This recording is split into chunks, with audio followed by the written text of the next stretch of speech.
Date night. Date night. It's date night. I have not sang that for a while. It's been a while. It's been a while. Oh no, that was terrible. What's that song from? What's that? It's been a while. What's It's that? Stained. Oh no, why is Without that? an E at the end of it. Oh, I regret singing that now. It's been a while. Thank you, that's so much better. Anyway, been a while since we've done a date night, but here we are. Our son is asleep, we think. He's going to wake up at 2 a.m, like he's done for the past week, but at least he's asleep now. We have some time. We've had our tea. Enjoy it while we can. We're going to enjoy it while we can. We're going to watch a film together. And it's a film that you've seen and I haven't from this year. Right. I know. Imagine that. A film that I needed to see because I was going to travel down to London to go to the Empire Podcast Live. Yes. And I knew that the people who had created the film were going to be the guests. So I was told by Chris Hewitt on the Empire Podcast, if you haven't seen this film, you need to see it so it would make sense with the interview. And so I watched it. I rented it for a ludicrous amount of money.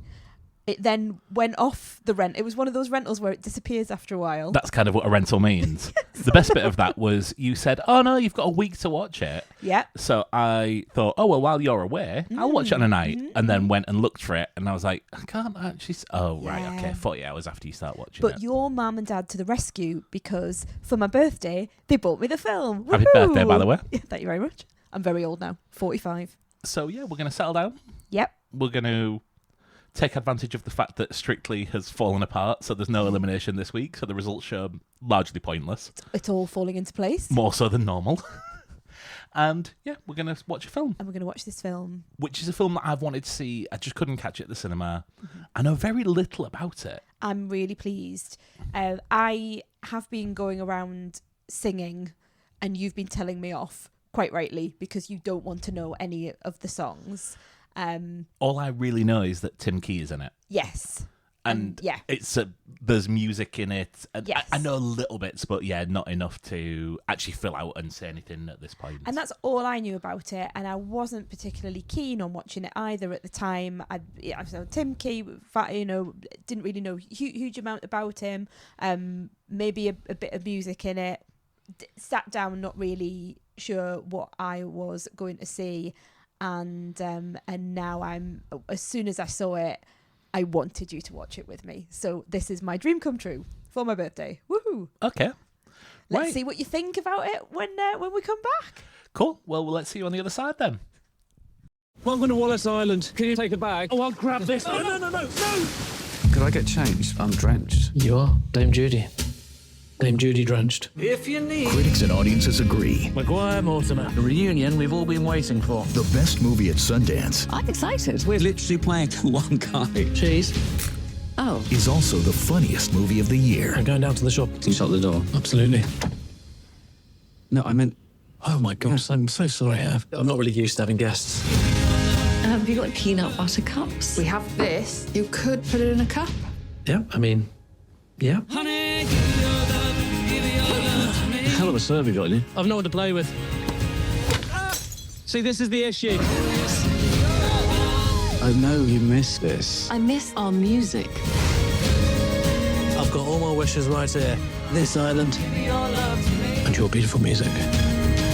Wowzers in your trousers. Goodness gracious me. That's something else. I'm speechless. Well, you know. Oh, yes, indeed.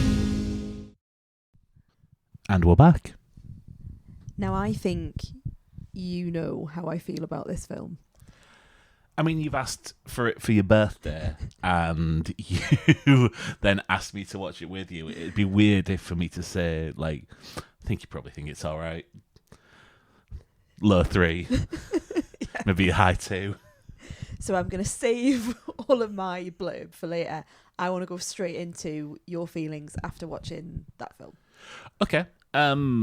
I think this will be my top 10 of the year. Like, this will be high up in my top 10 of the year. Just a absolutely beautiful film. It is funny. There is about a 30% chance that I will be crying during this podcast at certain points, but it is touching.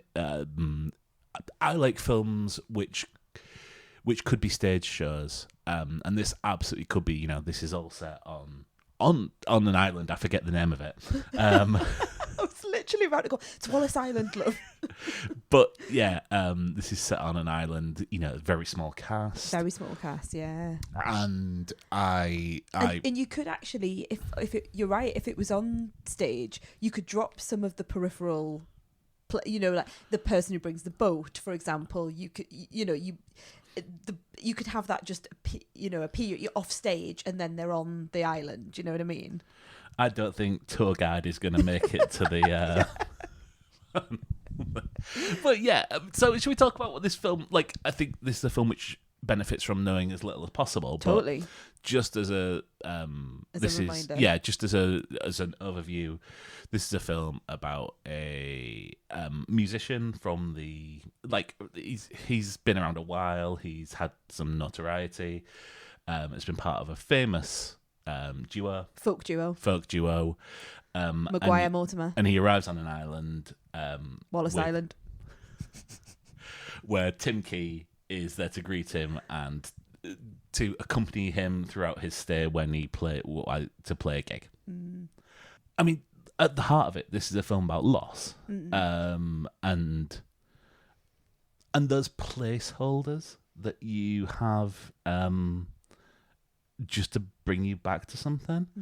I think it's absolutely beautifully done, and I wish this was seen more. I get the feeling this is going to be quite big at the BAFTAs, or it should be. It should be. Yeah. I mean, the DVD's only just come out. I was looking for months for this, and I was looking on eBay and all the other places. I'm going, why is it that some people are like trying to sell me this for like 60 quid on eBay, and it's coming from America, but it's only just recently been released like for home entertainment. Yes, because that's what happens. No, but I think it deserves to be seen by many more people. I think it's appeared on a streaming service recently at a lower cost as well, because I think I said that to you a couple of weeks ago. Oh, look, it's appeared on, I think it might be an Apple.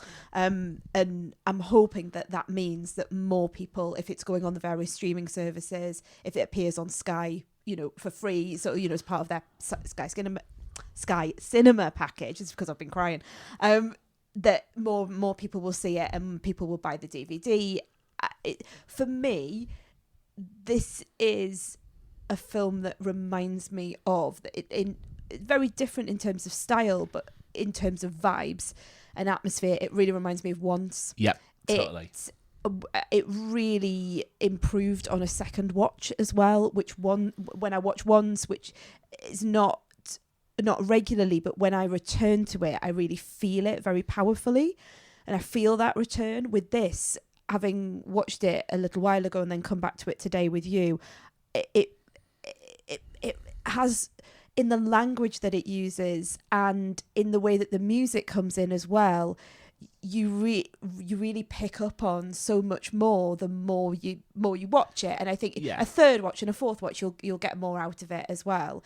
Also, the fact that I've been listening to the album in the car, I mean, it's probably going to come up on my Spotify like most listened to. I mean, Raspberry Fair. Poor Blake has heard Raspberry Fair 100 times now in the car, because we sort of jolly along to various appointments to Raspberry Fair. It is like you say, it is a beautiful film. I think it's a powerful film, but I also think there's a darkness to it. Yes. When you first meet Charles and Herb comes off the boat, which is a character played by Tim Key, you are not sure what he is and what he's about, and whether he's got this guy here under false pretenses. There isn't a hotel, there isn't 100 people at this gig, it's just his house. I think it had some real inflections of horror in there that I enjoyed. I really liked that pull of that tension of, is he a weirdo? Is he a complete weirdo in a sort of a sort of way, or is he a loner, a misunderstood person, a slightly quirky person? And you get to know him as you go through. We will go into spoilers later on, but I'd like to just stay away from this now. I think if anyone is listening to this who has got this far, who hasn't seen The Ballad of Wallis Island, it is a film that is worthy of going out your way to see it. It's a film that's worthy of paying the 5-10 quid or whatever it is to rent it, or buy it online, or buy the DVD. And if you want a laugh, but also a cry. It's one of those films, isn't it, where if you just want to feel some emotion. Yeah, I was in absolute bits at one point. Yeah. And I didn't realise you were as well. Like, is... And even on a second viewing, knowing what's coming. Yeah. Like, I think, like you said, your word of touching, I think it's a beautifully touching film that plays into the things that we love, which is when you remember where pop culture is part of your life and where you remember things. We've just been to see Ash this week, the band Ash, which is a band from our teenage years and that we followed all through our lives, and going to see that band really reminded me. I actually said to one of my very good friends this week, I felt 15 again. I didn't remember about bereavement. I didn't remember about loss or, you know, the challenges of being a parent carer, which I often do. It often sort of goes into my mind. When I went to see Ash, I just thought, oh wow, I'm listening to Goldfinger and I'm 45, but today I'm 15.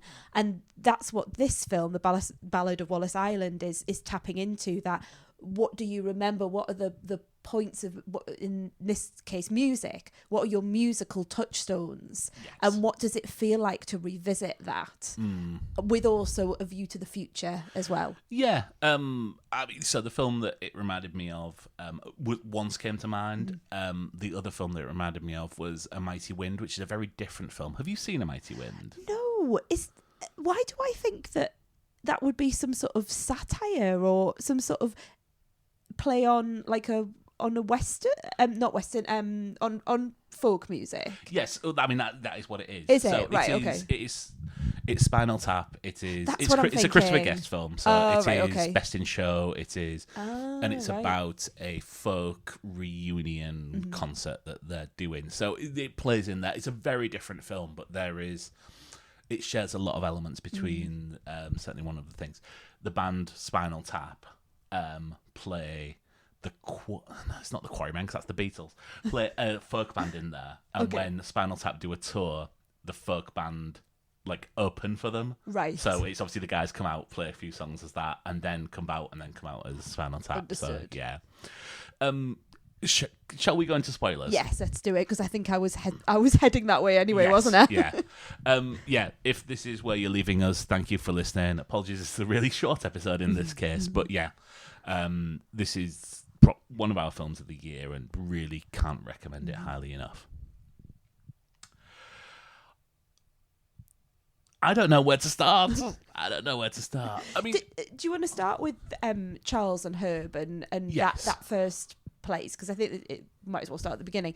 Did you feel that it was going down that darker pathway, given that you knew nothing about the film? Every single point of it, I was thinking, what are we about to learn about Charles? And how did you feel about the lottery reveal? Because when that first happened, I kind of went, oh, there was just a little bit in me that went, oh, we're going into that territory, or we're going into almost like fantasticism.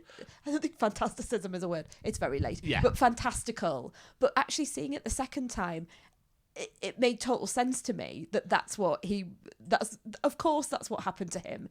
I mean, I think it's really well placed, because I think it's just the exact right level of reveal. We had the lottery win, and you're like, oh, okay, and then I went around the world, and then we spent it all, and then you're like, oh, okay, that doesn't quite. And then he walks along, and there's a frame of another ticket. Such a brilliant reveal, and the timing is perfect. And to get to get someone who has been in that situation, such a good reveal. I mean, I laughed out loud at that point. So yeah, no, it was perfect for me. And I really loved the lore around it as well. So they had all of the newspaper clippings, and one of them says something like twice, yes, almost like what are the odds sort of thing. And it was an old newspaper, so it played into what they were doing. I want to watch this again just so that I can see all the newspaper clippings in the background, and when scanning through the press clippings and things like that. This is I imagine there's a lot to be farmed from those. Well, this time I noticed that on the fridge there's all the magnets from all the places that they'd been to with the first lottery win, which I didn't notice. I did notice that. Okay, thank you. But yeah, I was worried. I almost felt a bit inside Number 90 at the beginning. I thought, oh, I'm not quite sure what I'm getting here with Charles. But it's almost like as Herb grows to love him. Yes. We grow to love him as someone who has clearly had a loss in his life that's ended up on this island on his own with all this money and all this time playing tennis by himself, or that thing where the tennis ball goes round and round. Swing ball. The swing ball, that's it. I was all the time I'm thinking, what on earth is that called? Because I'm going to have to talk about it on the podcast. But yeah, the swing ball. And he's just been by himself, surrounding himself in all of this Maguire Mortimer memorabilia. Yeah. I mean, Tim Key plays it absolutely perfectly in that he is just treading that line between the world's most annoying person and the world's sweetest person. I imagine a lot of the things that he does somewhat reminded me of me when I'm trying to make you laugh by annoying you.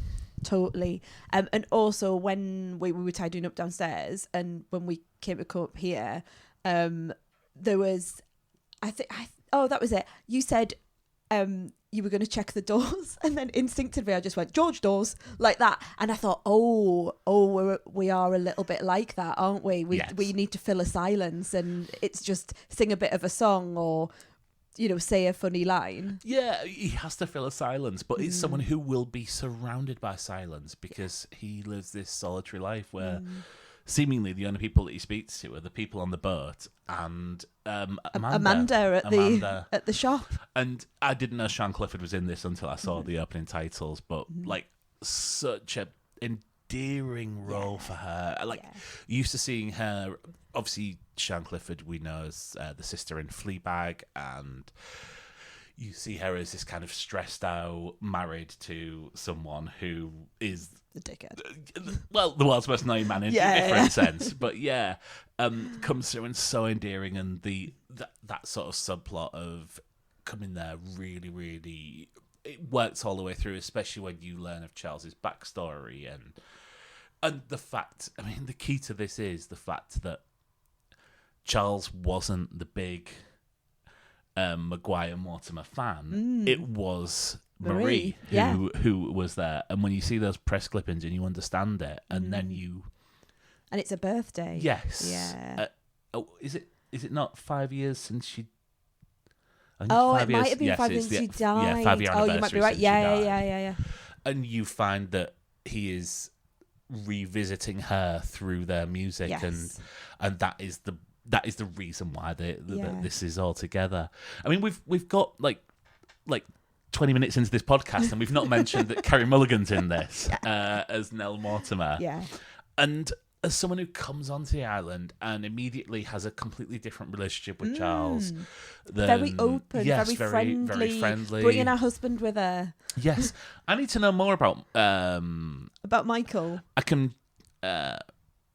About Akemjini Defonian. Apologies if I've butchered that name, because I recognise him and I can't think what from. Well, he's been in Doctors, according to your IMDb 170 search. episodes of Doctors. Wow. He's been in Doctor Who recently. Yeah, I don't know any of these things that I'm looking on the IMDb. And the Queen's Gambit. Yes. Still never seen that. One episode, Death in Paradise. No, I recognise him from something, somewhere. but yeah. And again, a small part, much like Sean Clifford. Yeah. But what I really love about this as a screenplay, looking at screenplay wise, is who Michael is as soon as he comes off that boat. Yeah. You know that there is a dark side to that man. He's all open. He's all, come on, bring it in, Charles. Blah, blah. But he's wearing a mask. And there's something, and he's going on about his birds, but there's something else there. There's a darkness to him, which comes out in that first night with Herb and Nell and Charles sitting in the house. The fact that he's poking at Herb. And I'm very torn about Michael as a person. I don't feel he's necessarily who Nell should be with. That maybe she has settled with a chutney, and this guy that isn't encouraging her to fulfill her dreams and to, she wants to write. You can see that in I have a very complicated feelings about Michael. Okay, you have read more into Michael than I had, and this might be a second watch thing. I thought he was playing it quite innocent around the table and didn't pick up that he was poking Herb, and that's why the final scene with Michael before he leaves came as a bit of a shock to me. Okay. I thought that was a misstep. Now that might for the character, that might come out better in a second watch. Yeah. I think it does. I yeah. think when you watch those first interactions where he's just talking about the collabs and he's talking about the new music and and he's winding him up. Yeah, in hindsight, yeah. And the fact that he disappears, I thought in my first watch, I was like, oh, this is a bit of a plot contrivance that he's disappeared on a trip. Part of me now, in a second watch, and again, I'm probably reading too much into this, part of me now is going, oh, he knew what was going to happen here. He wanted the money. He was clearly very keen on the money. Yeah. He wanted the money. He wanted it, and he must have known what was going to happen. He knew that Nell was pregnant. He knows she's not going to go running off with Herb. And he's taken himself out of there to let this situation fester. I think I think that was the biggest risk, because if you put that in it and the situation explodes, then the risk not getting the money. Yeah. And it's only because Charles gave him the money, that they've actually got away with this, and it's Charles' niceness that got away with it. I'm not sure he goes away if he anticipates what is going to happens. Having said that, any man who walks around with a sling bag, is okay with me, because that's a Nike sling bag is perfect. Yeah, I've got one. I know.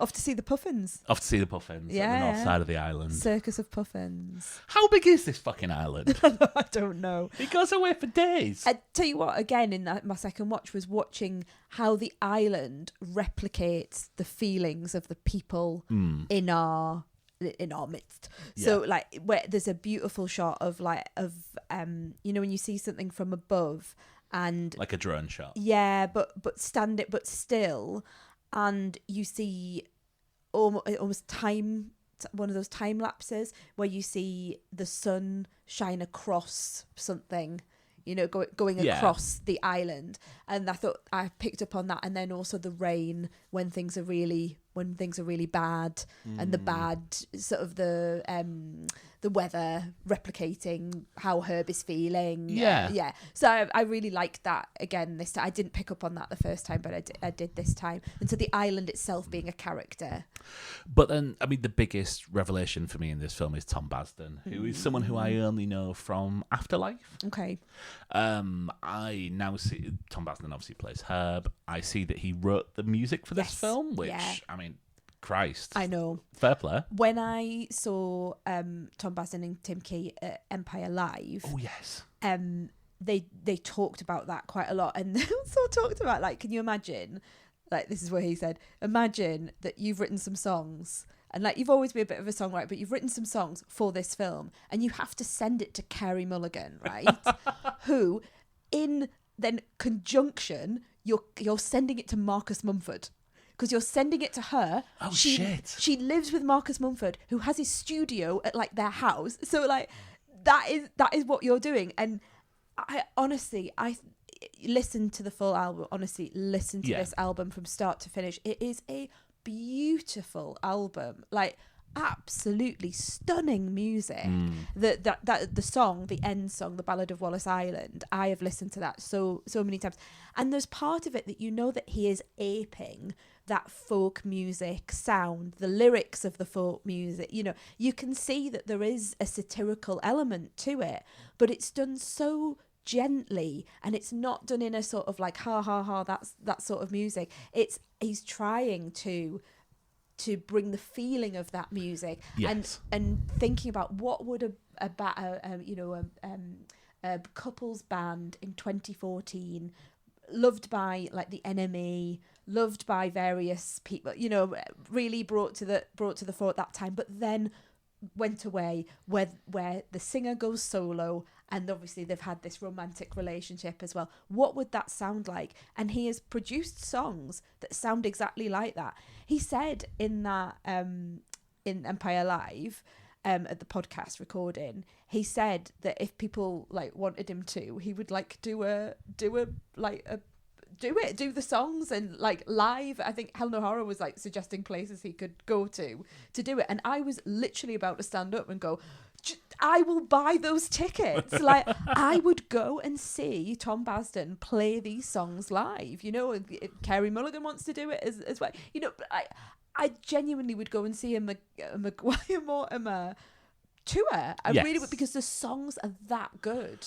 I mean, as someone who went to see the Swell season earlier this year, yeah, I understand that. Yeah, I get Explain that. what the Swell season are. for So someone the who might Swell not know. season is the two characters. Well, it's the two musicians from Once. They created a band together. I think they actually became a couple in real life. They toured, they split up, and then they got back together last year. Did a Musically. new album. Yes, yes, yes. Make that clear. Oh, it's very actually when Yes. you think about it, I'd not put the two and two together, but that makes sense, doesn't Yeah, it? absolutely. And it's that talking about when you get back together, even though you've been apart for many years, the music brings about the feelings that were there when you were writing Yeah. the music back in your youth as well, and also that looking through all the clips and remembering your 20s Yeah. and now thinking, well, what's happened to me since then? Yeah, I mean, going back to the Swell season, I mean, everyone is rolling their eyes when people say, "Oh, here's one of our new album," because everyone wants the songs from Once. But they played one of their new songs, "The People Used to Be," and it is clearly about that relationship, and it is a lovely, lovely song, and it's one that I've listened. It's probably the only song from the last 2 years that I've actually listened to on my Spotify all year. That and Golden from K-pop Demon Hunters. Well, maybe you'll have some more now that this album might make its way to your Spotify. Christ, I might as well just put on Six Music. Yeah, and, I know. Gideon Kerr, who gets a mention. I know that so much stuff that I picked up. Obviously, I keep Yes. saying this all the time. It's so obvious you pick up more stuff on the second time round. I get that, but you really do pick up more of the jokes, more of the little asides, and also the people who are mentioned as well. For me, the scene on the beach with the lanterns is my scene of the year. Like, that is just three people just looking like they're enjoying themselves and looking like it doesn't look like three actors, it doesn't look like the three characters, it looks like just three people just having the time of their life. Yeah, And almost then like the documentary reveal style, of the lantern later on just broke me. Just that absolutely broke me. poor Charles and but I feel really hopeful that Charles isn't just thinking about Marie. He's thinking about her, but he's allowing himself this flirtation, these feelings that are growing for Amanda as well. So it's not just like he's just constantly living in the past. Yeah. He's doing it for Marie, and he's also bringing in someone new who is enjoying the songs, and and she sees that as well. You can see that she understands that some of the songs are very important to him. Yeah. And what Herb says at the end about, this one's for you, Marie, and the look on Tim Key's face. Could not deal with that. Oh, I mean, that is some acting, because that is the face of grief. It's Yes. a real, Yeah. like, I recognise that face of just not, it's almost like no one else is there. He's just feeling the grief. But then still, a hopefulness of that he has someone here, even as a friend. Yeah. For the future, you should come. She's going to come around and play a bit of tennis. I thought there was a real sense of hopefulness to it. The key relationship for me, or the key person for me, and I know you keep saying, we haven't talked about Kerry Mulligan. I'll come back to that in a moment, because I'll come back to it now. I think the criticism that has been levelled of it is that Kerry Mulligan doesn't get as much to do as Tom Basden, as Herb. I am right on this, that, as looking for women and performances and getting short shrift. I don't think this is Nell's story. This is Herb or Chris Pinner's story. We see he's the first person we see, he's the last person we see, and he has a character arc that is so well done. He is an absolute knob at times. After that, you're getting to like him. You're thinking, oh, come on, Herb, and you're willing them to get back together. This is before the pregnancy reveal, and you're really willing them to be together, because there's this beautiful scene, and there's all the candles and the music, and you imagine what it's like to be in that environment where you back with someone who you knew very well, and then you broke up, and you're back in that the beautiful house with all the food and the drink and all of that, and the music and the guitar you wrote the album on. So you're willing them to get together, and then he goes and says, "I know what you've written on that floaty, on the what's it called, the lantern. I know what you've written on the lantern." Yeah, and you're like, no, Herb, no, like, oh, stop being such a dick. Like, that is so, but that's so what he would do, because he's got that sense of like, yeah, I know exactly how you feel, and he doesn't know how she feels, and I don't think she did write about him on the lantern. I think she's thinking about other things. She's wanting something of her own. She's trying to write this music. She's hiding it from everyone. She's been writing in this, she's Charles sees it. He calls her the scribe. Yes. Oh, there you are, right, you should write, I'm going to give in. And at the end, he's essentially saying, I'm going to give you the money to do your solo album. Charles is the only one who sees her as she truly is. But it's Herb's character development that it's key for me. And I think this is a film about a man who has lost himself, who is trying to find himself, and at the end he finds who he wants to be for the rest of his life. And that is the artist that created Feet. That's right. Feet. So going back to, I was surprised when Nell left and didn't come back. Yeah. Because there's still a final act to this film that Nell does not appear in at all. Yeah. Like, Michael appears later in this film than Nell. That surprised me.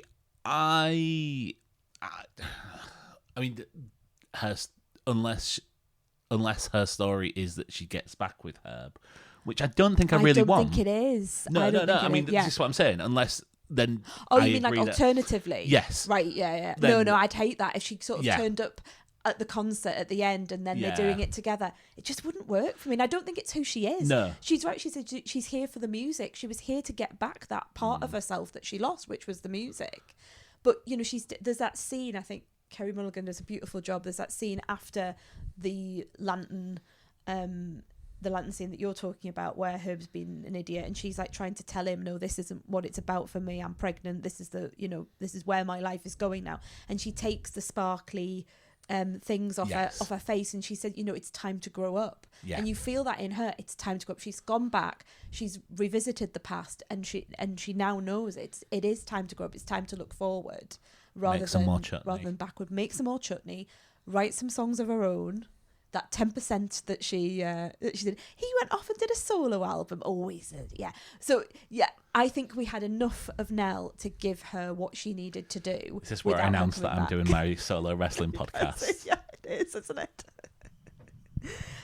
For a short film with only a few people in it. Yes. And a few people who remain in it, there is so much to talk about. I'm surprised that we've gone like half an hour on this. Yeah. Because I didn't think there was half an hour's worth of content in there. But no, they're like, what a film. What a film. If you have not turned off this and still got through to the end, just go and watch it. I hope we've not spoiled anything for you. But yeah, I don't think there is something that can be spoiled. I think it's a film that's best to reveal itself to you slowly. But I don't think there's any there isn't a third act twist or anything. No. The shark doesn't come out the water, and I think that's why I like it. I think it, like you say, it reveals itself, but it's not in a twee or cliched way. It rings very true to me that she would just leave. Yeah, and she's just gone. You know what? I'm out of here.